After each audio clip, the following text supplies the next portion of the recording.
After a while, all of Jin's friends join her at the table, and it turns out they all ended up at the game room together. Jae-hyung points out that he never imagined he'd be gaming with her today. The actress smiles and says she didn't think she'd end up at the game room either, as she usually just games at home. Jae-hyung gets a chill when the actress smiles and talks, because she looks even more attractive in person. She thanks him for the compliment and also points out that she won't forget how they told her she sucked at games. Youngchan, with a deadpan expression, confirms this, saying there's no doubt she actually sucked. Surprisingly, as much as Jae-hyung likes her, he adds there's no mercy for noobs. Blondie agrees, and he looks totally worn out, exhausted from playing with noobs like Jin and Seoha.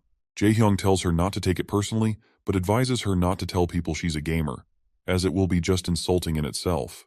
The actress erupts in a smile and a cheerful laugh after their little banter. Eventually, they decide to part ways. After a final wave, Jin and Seoha head off together, while the boys stand behind, still unable to take their eyes off her. Youngchan even remarks that he can't believe he grilled Seoha-cha about her gaming skills. Jae-hyung agrees, and he feels like it's all just one big dream. As they walk out, they carry the sweet autographs of Seoha-cha, signed over their uniforms. Later, we see a Mini Cooper zooming down the road. Inside, Seoha is still in disbelief that her bodyguard is actually a high school student.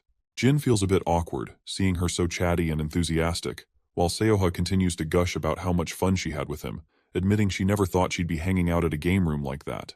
She usually just plays games alone at home.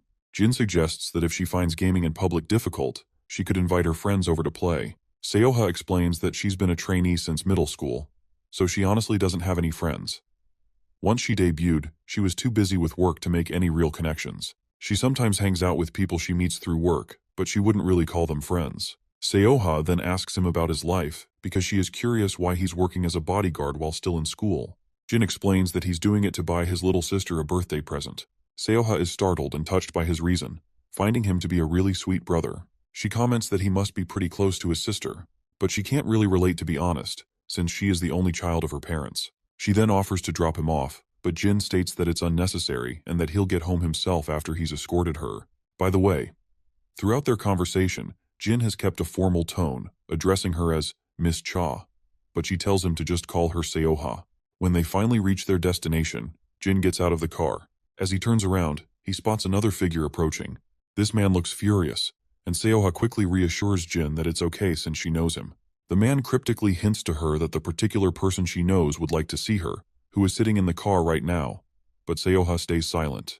As the man moves toward them, Seoha also walks forward as well, but Jin quickly steps in front of this new guy. The dude in glasses, however, immediately tells our boy to simply step aside. Seoha then tells Jin he can go home and that she'll be home after this.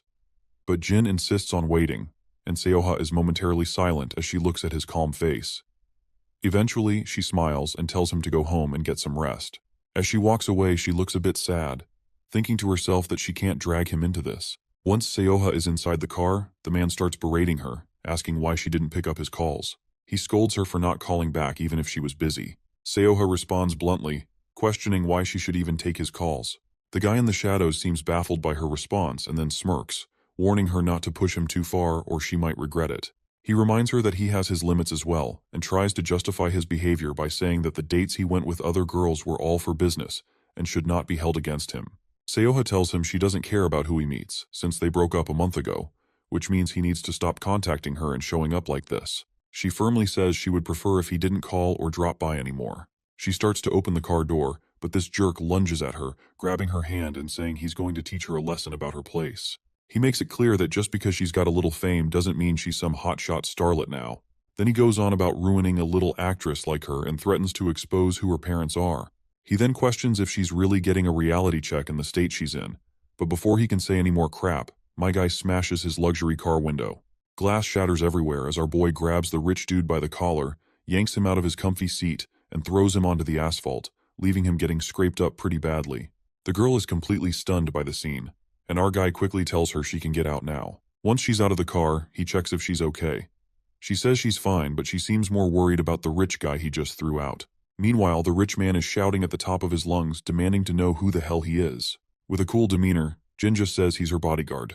The rich man is absolutely losing it, struggling to come to terms with the fact that he was tossed aside by some lowly bodyguard. He suddenly looks at his own bodyguard, who's groaning in pain on the ground. As his bodyguard tries to get up and apologize, the rich man tears into him with every insult imaginable. He then turns back to Seoha, reminding her that this isn't over yet. With that little threat made, he and his bodyguard scramble to their car and speed off. Seoha, still in shock, asks our guy what on earth he did that for, and if he even knows who that man was. It turns out he has no clue who the rich guy was. She then asks him what he was thinking, and he just says he was doing his job. He tells her it's time to go, and he will head out once he has safely escorted her to her home. Seeing his calm demeanor, starts to smile again and thanks him for his help before agreeing to go with him.